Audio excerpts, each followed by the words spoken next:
bumped it up. I used to meet at noon or 1, or what time did I used to meet? Used to be at 1. Yeah, and in Clintworth, it messed his lunch up, so he bumped it to 11.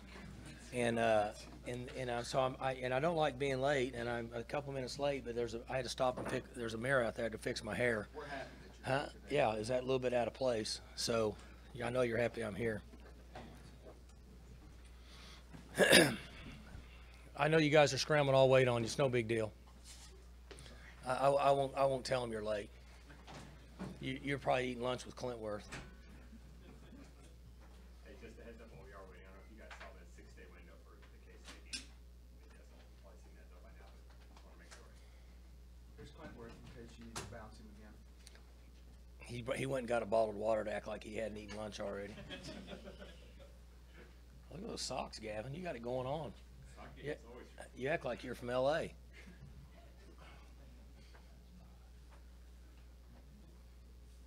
How about Mr. Pickens? Did you guys see that? My Danielle, I was in there working on punt. You know, see, I got back into punt this week. You can see how much better we were. So I was in there working on it. She brought in the tweets or whatever you call them on her phone, and he had a couple 3 tweets. That's nice of him. Nice deal. everybody ready?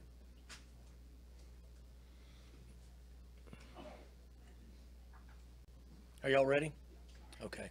So just obviously I was going to open just to kind of follow up on the game, but as I'd mentioned, that was really nice that there was a few tweets that came out from Mr. Pickens in support of the team and the crowd, and he actually said the same things I was going to say. It's ironic that over the years he and I butt heads a lot, but we do think a lot alike, and we have a common goal. And I did mention this a little bit in the post game and then on the radio. I know some of you guys probably don't listen to the radio. Well, you and Holcomb and Dave are homers, so they get tired of listening to y'all.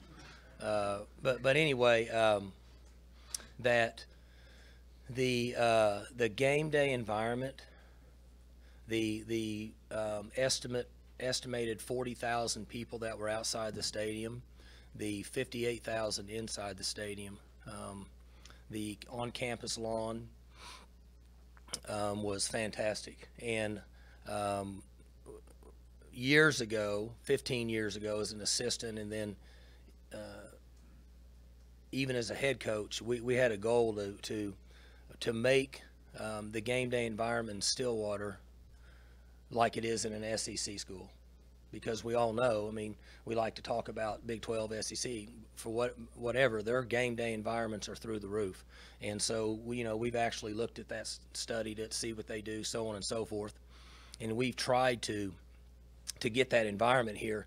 And our fans were fabulous, obviously all the students and the people there. And I know it was a big game in state, but regardless, one of the few times that I've ever run out of the tunnel and actually looked at the crowd. And I have to say that I don't really get caught up in a lot of things like that, but when I was halfway on the field, once I could finally get through the smoke and see, when I got halfway on the field and I looked out and kind of saw everything, and it was really warm and hit me in that how far that we've come. And I say that meaning and then ironically we get tweets from Mr. Pickens, and he started the thing and with what he wanted.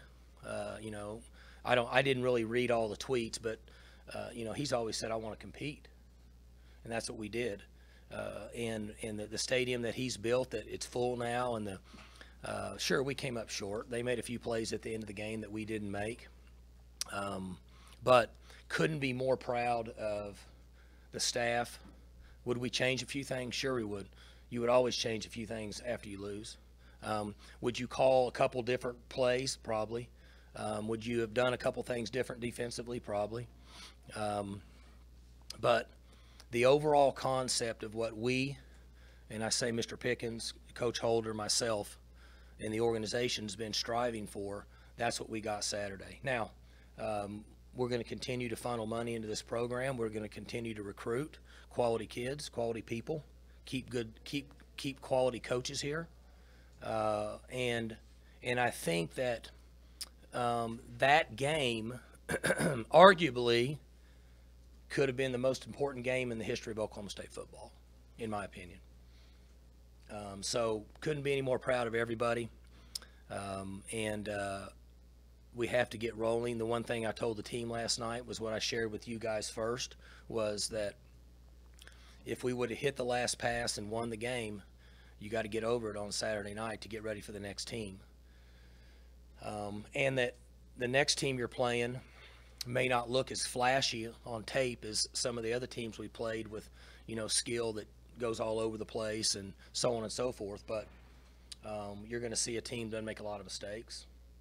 They're very well coached, in my opinion. I think that they're building an organization up there that's in as I watch and read about other head coaches in all sports, very similar to some of the things that we say. Could be wrong. I'm just an outsider looking in. They're sound defense. I mean, they've essentially stopped everybody. Got into a little bit of a shootout with Iowa, but as we saw last week, Iowa has capability of scoring more points this year than they ever have. So my point is, you guys got to get back to work. Got to get over it. I don't want to hear anything about a throw. I don't want to hear anything about a drop coverage. I don't want to hear anything about getting tangled up and falling down, giving them a big play. I think that it's interesting that what people have to realize is, here's our mentality. We're gunslingers. We're not scared. We're going to throw it deep. We're going to play fast. And slowly but surely, we're building a defense that can play with our team. And it's going to get better and better and better and better. We're not going to change who we are. People say, well, I do Sirius Radio. I'm sure you guys probably don't listen. You're probably listening to SpongeBob or something. But regardless, I get the question of, do you slow down when you're playing a team as explosive as they are on offense and they have Baker Mayfield? Do you slow down? We don't slow down. That's not who we are. Okay? We're not going to change what we do for somebody else, and you can't do it in 2 days. So, when you get down inside the 5-yard line, you just call a certain play and make sure that you run it. Yeah, if you had to do it again, we would. We have a few of those. But we've done that a bunch before, and we've thrown passes for touchdowns and handed it off and run it for touchdowns. And that time it didn't work, and so everybody's like, that stinks. I felt the same way, like, that stinks. But if it works like it did the other times we did it, everybody thinks it's great. So you can always look back as a play caller. You can always look back as a coach and change things. I wish we'd have hit the last play. We didn't, but I wouldn't change anything in that game. And that's not disregarded in saying that we wish we'd play better on defense. Sure. We gave up too many big plays. But we'll improve and do better and coach. And I think our defense is pretty sound. From an outsider's perspective, you have certain games, and then you go through a stretch where you look like it's the steel curtain, and then you have a game where you give up 700 yards, and then you're thinking, who is this team? I know who they are based on what they do. I know they had their backs against the wall, and Chad Whitener picked the ball off in the end zone. And I'm guessing that they would have liked to have had that back in the decision that was made down there if it would have went against them. So it's both sides. We just ran out of time. But it was a hell of a game. People ask me, how do you live through that? It's pretty entertaining for me, honestly. I sit back and couldn't be more proud of what's been built, and especially now, and I'll get over this, won't say anymore, that we have our number one donor in the history of this school that at times is, he's not always been fired up with me. I'm hard-headed, and he has a right to be hard-headed. He's 91 years old, I think. Is he 91? 90? Whatever. I mean, at that point, it's like me, But for him to feel good about it makes me feel good about it, and I'm sure the players will. So if you guys want to ask a couple questions on the game, I'd be willing to. I know you guys are trying to answer for your readers and listeners. I'll be willing to ask those questions, and if you want to move on to hairstyles or Iowa State, we can do that. Okay, Homer, and I am. No, I've no, never no, denied no, that to anybody in this room or anywhere else. One question. When Chad got the interception, I'm not sure exactly how much was on the clock, but I know you had 3 timeouts. Was there any consideration or more consideration to using Justice because of he was getting some chunk runs too? As you look back on that, or not? Not to like show our cards, but we have very few runs. We have a lot of reads. Okay, Mason has become fantastic at putting us in the best play. Can we do it? Yes. Was it feasible based on the defense that we could have been getting at that time or the most prominent looks? No. So, as I said, we go with what we have. Now, people will say, well, why don't you have more? Well, you can only do so much. Okay, you can't be in a run and shoot and run triple option. That's a little extreme, but if Paul Johnson's at Georgia Tech and gets behind by two scores or more in the late third quarter, history will tell you he's probably in trouble. But up to that point, he's fine. And if he gets inside the 5, he's in great shape. Okay, I think he's a fabulous coach. That's why I bring him up. You know, he doesn't even use a play script to call his plays. That's pretty awesome. I'm just giving you a perspective on who we are. Now, whenever I'm done coaching here and I'm over here at the junior high, coaching basketball or wrestling, somebody can slow down and play they want to play and do whatever. But that's not what we're going to do here. It's not fun to me. It's not fun to the team. And I know everybody wants to win, but we've built and come a long ways on what we do. And remember, when we started this thing a long time ago, I said that if there are people home watching a game and they find out Oklahoma State's on, I want them to change the channel and watch Oklahoma State because they're fun to watch. That's who we are and that's what we do. So it's worked for us a lot. And we probably should have called maybe another run or two because he was fantastic. You know, we did call one on, and he got 1 yard. And you know what happens a lot of times as a play caller for me, you know, I don't question anything Mike does. I think Mike was through the roof in the plays he called in this game. He was fantastic. I don't think anybody, even as smart as all you guys are, had a clue what plays he was going to call.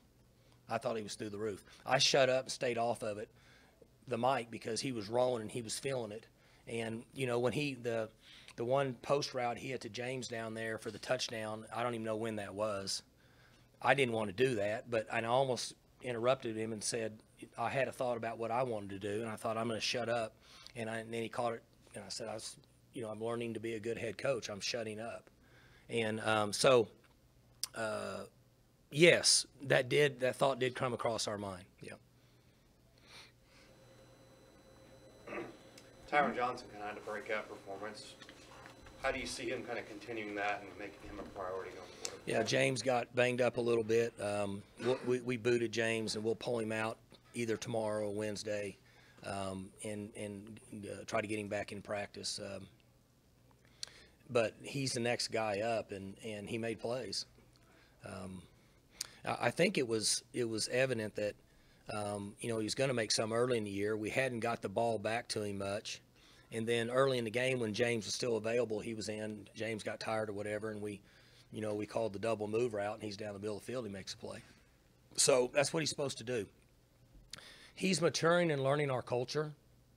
Okay, he had a little bump early in the year, kind of forgot where he was at a certain point, but he's been back on board, and he's 100% in. And so as long as he continues to do that, he buys into this culture and our system, he's going to make a lot of plays here before he has a chance to go to the next level.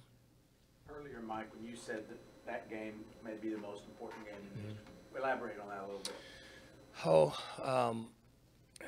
bit. We've had some great game day environments here, but not like that, and not in a prize fight, two big time heavyweights just going blow to blow, just one right after another. You know, if it was Rocky 8, it was Rocky 8. You know, it just never stopped. And we had every chance to. We're down 10, down 10, down 10. You know, I'm sitting there thinking, you got to be shitting me. We're down 10 again. How is this happening? And never stopped. Just bang, bang, bang, one play, one play, one play. And then the crowd was in it. The crowd never gave up. Is a big run, is a big pass. They made a play. Big run, big pass. Defense makes a play. Defense came out in third quarter, and we either had 2 or 3 sacks in a row on Mayfield, pushed him out a field goal. Just one right after the other. And I just felt that way. I felt that way about the players. And then I think, as I said, to kind of top it off, when Mr. Pickens tweets that out and he feels that way, regardless, that's important to us and to me. And so when I look back on it, it could be the very most important game in the history of the school. One of the other things I think Pickens said in one of his tweets was the best for OSU football is yet to come. Is that shared The best by you? what? The best is yet to come for Sure. OSU football. And what I mean by that is you know, he wants to win every game. He is a competitor, okay? But he also understands he's a businessman. I mean, you know, I don't know how many people in this state you can put together that have made or lost more money than him doing this all of his life. So he understands that. He wants to get back on your feet and keep fighting. And what he's saying is what I said, and I felt that way, and that's why I liked that he had put out tweets saying that we're going to funnel more money into football. We're going to make sure we keep our coaches unless they go to be head coaches. We're going to continue to push money into air travel for recruiting so we can try to get the very best young men in this program that have the most talent more than ever. And we're going to have those options now with the direction we're going with, you know, regardless of whether you're left or right, right now with where the thing's going in the market and everything's going through the roof, the business value of what Trump has put into place is going to help us. There's going to be more things that we can use. I had 2 phone calls Sunday morning from very prominent people that are involved in Oklahoma State football outside of the program that are very influential in a lot of areas, not only financially. And they felt the same way. They said, you just tell us what you need. We're going to make this happen. Because whether the Oklahoma State people like it or not, here's the deal. That's traditionally a top 10 team in the country. You can say it. You can get mad, whatever. Over the period of I'm going to say since 1950, which, you know, the only people that were around then were Dorado and Helsley. And they were teenagers. But the point is this, is that they're a traditional top 10 program. And over the years, it's been toe-to-toe. Saturday was perfect and came up a little short. But people now say, listen, okay, we keep working at it. You keep doing the right things. We can continue to build. And I said this. We started building tradition in football about 8 years ago.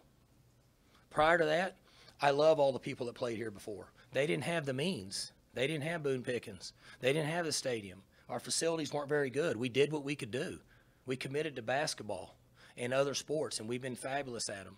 We've committed to football for about the last 10 or 12 years, okay? And in the last 8, we've started building tradition in football. Most of these people, how long's Michigan had tradition? How long's Notre Dame had tradition? How long is OU? How long has Texas? Long time. So we're working. And I'm not going to – I won't be able to finish it. I'm not going to coach long enough to finish the tradition that it takes to be a year-in, year-out top 10 team. I feel like we're a year-in, year-out top 20 team now. I'm comfortable with that. Some years you may not end that way, but can we go on a neutral site right now and play almost anybody in the country and it be a hell of a game? Probably can. How good is Georgia and Alabama? I don't know. I haven't watched them real close. Probably pretty good. But we can get on a site with most people and probably have a heck of a football game. That's what I'm talking about.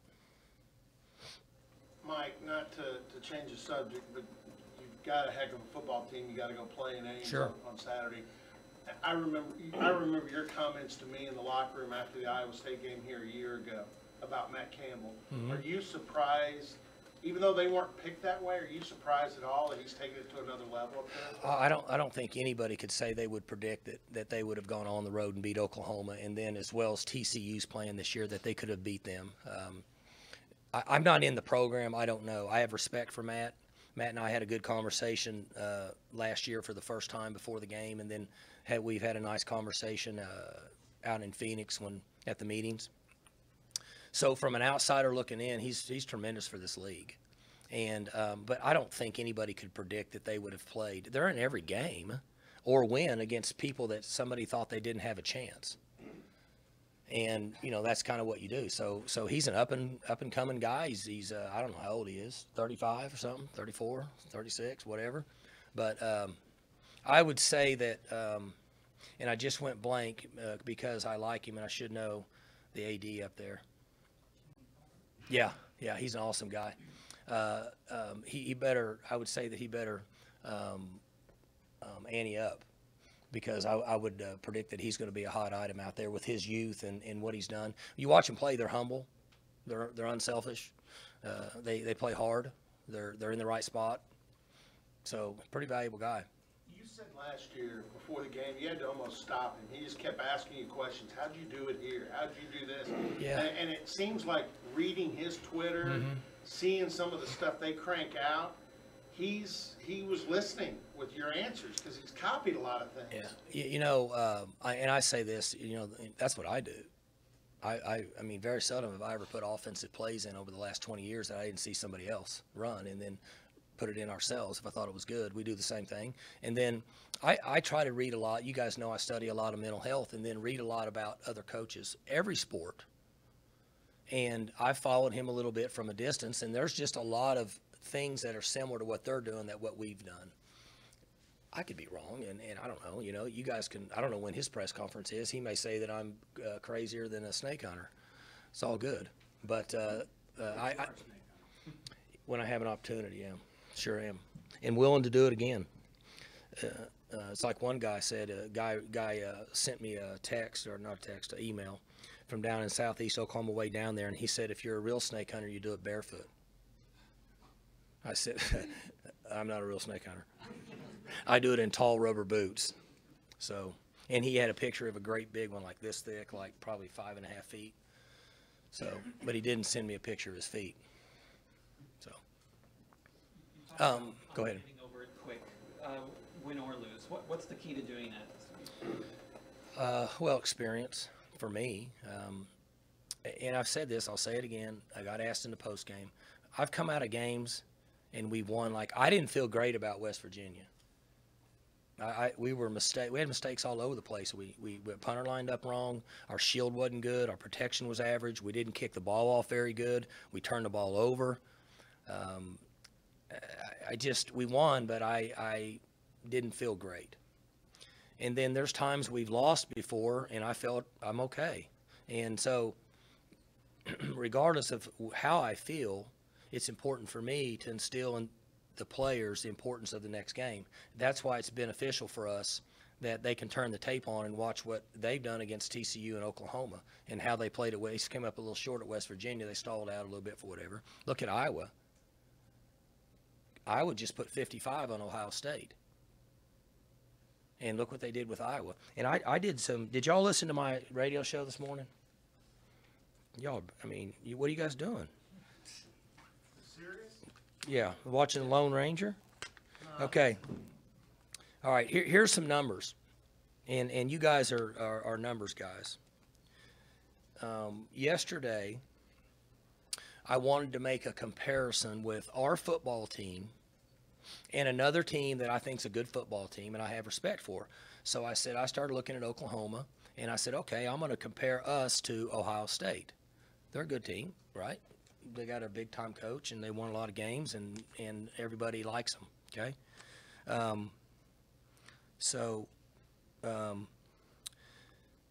From a defensive perspective, in that game, Oklahoma had 11 possessions.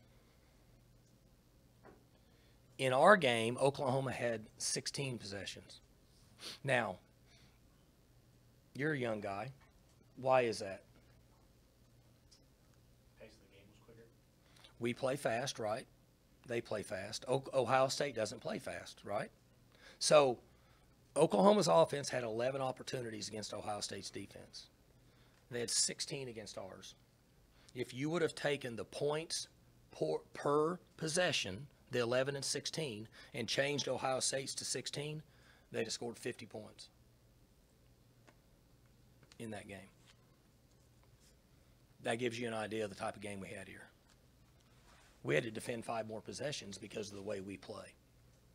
Nothing against Ohio State. I'm just trying to do my homework to get a feel so but you can take the numbers and add them up, and it would have been 50 points. So instead of that being whatever, I don't even know what the final score was of that game. If it would have been the same number of possessions, the numbers tell you that we all do the analytical money ball and the way teams play and A.J. Hinch and how they change, left-handed, right-handed on some. The numbers tell you it would have been a 50-point game. So how would the national media have taken that if they would have that information? I don't know. They're going to know now. Do you think Baker Mayfield is the most difficult player in the country to defend? Hard for me to say the country because I don't see everybody else. I think there was three things that came out of that game. Both teams have fantastic quarterbacks. Both quarterbacks made mistakes. At times when people said that, you heard the national media, because I went home and, had, Diet Cokes and some chicken and watched the games. And, they show the highlights and it's, where's the defense? No defense showed up. You hear all that, which is fine. I'm good with that. That's kind of why I wanted to do this study. But it was interesting that both defenses made some plays at times. Ours made plays in the whenever they were down there getting ready. We pushed them out of field goal range. Those were big stops, and then they made some at the end. Both quarterbacks made some mistakes, but both quarterbacks were fantastic. So with Baker, he's been the most difficult player for us to defend. And I said this in a private meeting with some people, and I wasn't going to say it publicly, but on a busted play, he's been as difficult to defend as Vince Young was. You probably don't even remember Vince Young. You were probably in diapers. You remember when Vince Young, when a play broke down? I mean, it was like, and that's the way he's so good when a play breaks down. That's when he's at his best. I don't coach him, so I don't know. That's just me watching it from the outside. And I also learned this.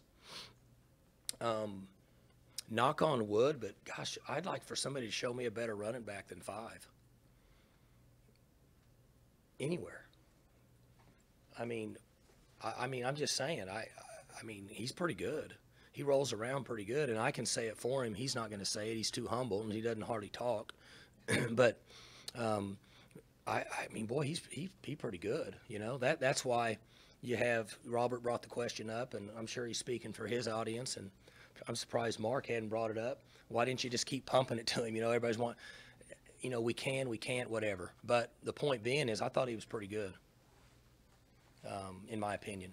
I don't know who those big-time names are. Y'all probably know. I know the guy at Penn State they brag about, right? But I haven't seen him. He gets a yeah. I haven't seen him either, so I can't speak for them. I'm just saying the people I've seen, he's pretty good now. When you talk about national recognition, pretty good. Saturday in Ames, how much will this be? And I know they've got playmakers. They found a quarterback. Lazard's a great tall receiver. Receivers. Yeah. They got good receivers. They got some running backs. But they're not going to play as fast as you are. Is that a big part of the battle? More of the Kansas State approach. Going to line you up, look over, check, look over, try to get in the perfect play. Outsider looking in. A little different tempo, but going to try to get in the right play. Going to try to out technique you. Going to try to block you up, get a guy on a guy, throw it up to a 6 foot. They got 2 guys that are. They ought to be playing for the basketball team. 6'5" and 6'6", they go up and make plays. So that's what they do. They understand who, in my opinion, they understand who they are and what they're trying to accomplish. Defensively, just kind of a hard nose. I mean, kind of like the same Lanning kid. Yeah. Same schemes. You're going to get 4 down if the personnel allows it. They're going to play some 3 down. They're going to drop off. Don't take a lot of chances. Pretty smart, sound. You said a couple weeks ago that the defense specifically couldn't fall into the trap of, the rat poison. How do you kind of get them to bounce back after they're going to hear all week that their defense played pretty poorly on Saturday? The same way, and that's a great question.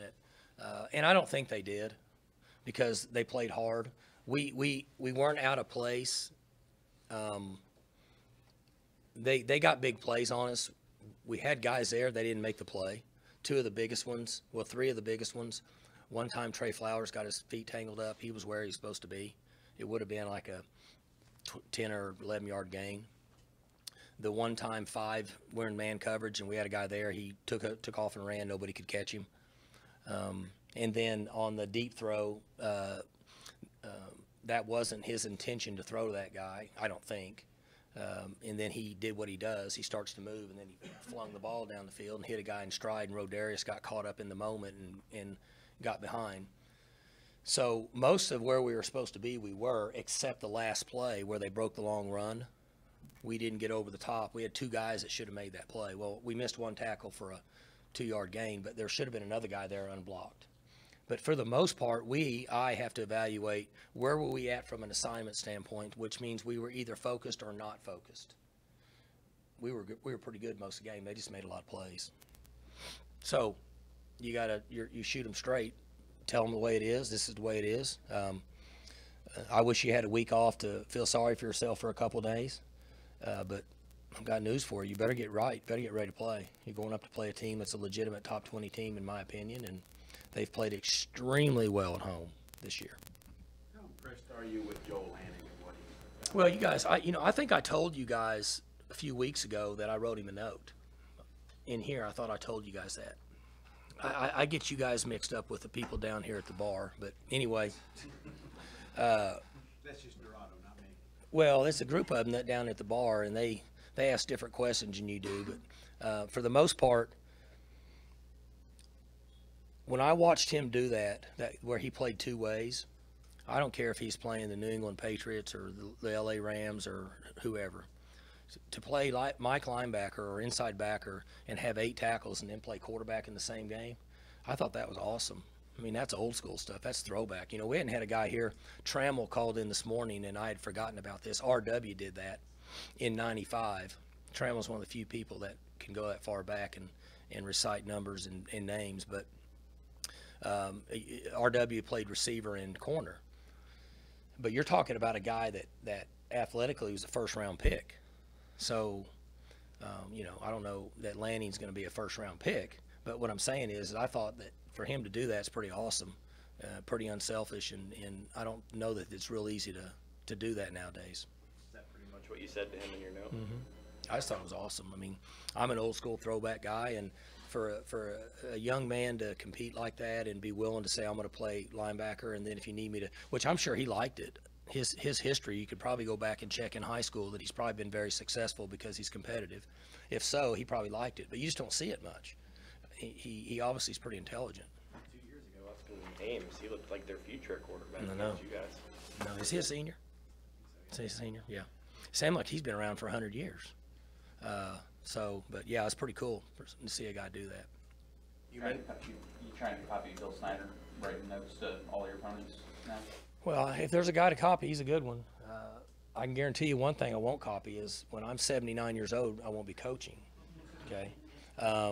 But I have done that from day one, and the guy I copied was Pat Jones.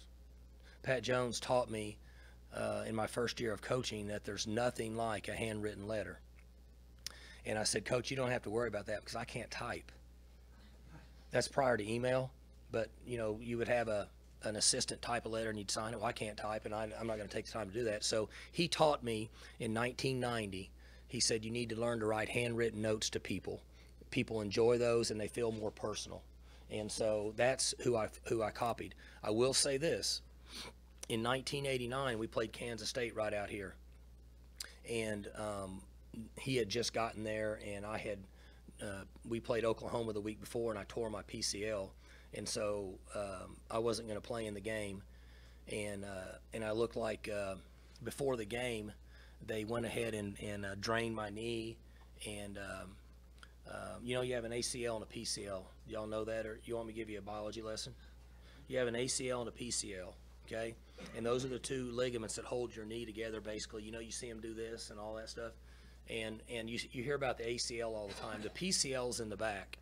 And when you tear a PCL, it's not as traumatic. You can still get some use from your knee, but it slides this way a lot.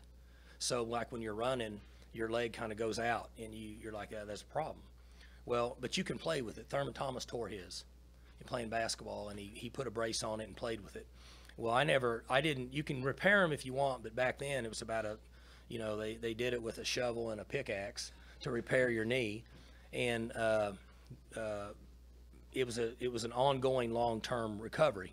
So I didn't do it. Plus, I would have been out for the year. So they drained my knee, wrapped it up in this big brace, and I looked like the little kid on Christmas Story, that goes out in the snow, falls over and can't get up. That's who I look like. So I'm not playing. At halftime, we're behind. Coach Jones says, I need you to play. I said, fine, I'll play. But essentially, I couldn't bend my knee. And I tell my boys this story, and they always kind of puke in their mouth because they think I'm trying to build myself up, but I love to tell them the tough guy story. So I go out, and I said, if you put me in the shotgun, I can play. Otherwise, I can't play. I can't move, really.